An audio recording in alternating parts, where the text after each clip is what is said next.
मर्जी ले काहे अंधेर बनेला। बोला लेके घूमा शराबी तू शेर बनेला। अपना मर्जी ले काहे अंधेर बनेला।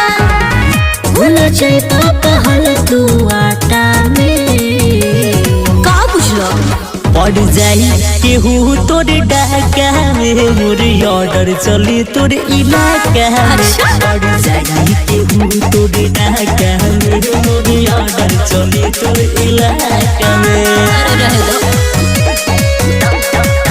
मोरे ऑर्डर चली तोरे इलाका में।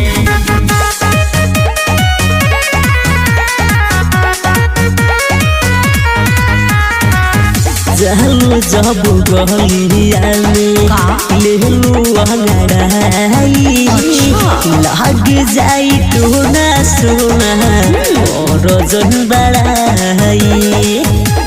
अरे तू टेंशन ना लो। और जालू जब गलिया में लेलू अंगड़ाई लग जाई तो ना सोना और जन बड़ाई। बढ़ जाए तो लमहर घाटा में पड़ जाई केहू तोरे डाका में मोरे ऑर्डर चली तोरे इलाका में। पड़ जाई केहू तोरे डाका में मोरे ऑर्डर चली तोरे इलाका में। अच्छा इलाका में मोरे ऑर्डर चली तोरे इलाका में।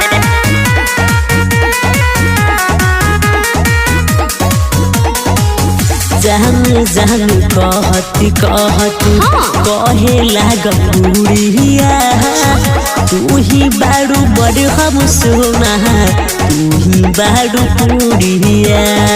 अरे रहे दो ओकरा कोनो जरूरत नहीं खे। और जान जान कहती कहती कहे लागल बुढ़िया तू ही बारू बड़ हम सोना तू ही बारू पूरिया। केहू मिल चौक केहू हाटा में का बुझलो पड़ जाई केहू तोरे डाका में मोरे ऑर्डर चली तोरे इलाका में। पड़ जाई केहू तोरे डाका में मोरे ऑर्डर चली तोरे इलाका में।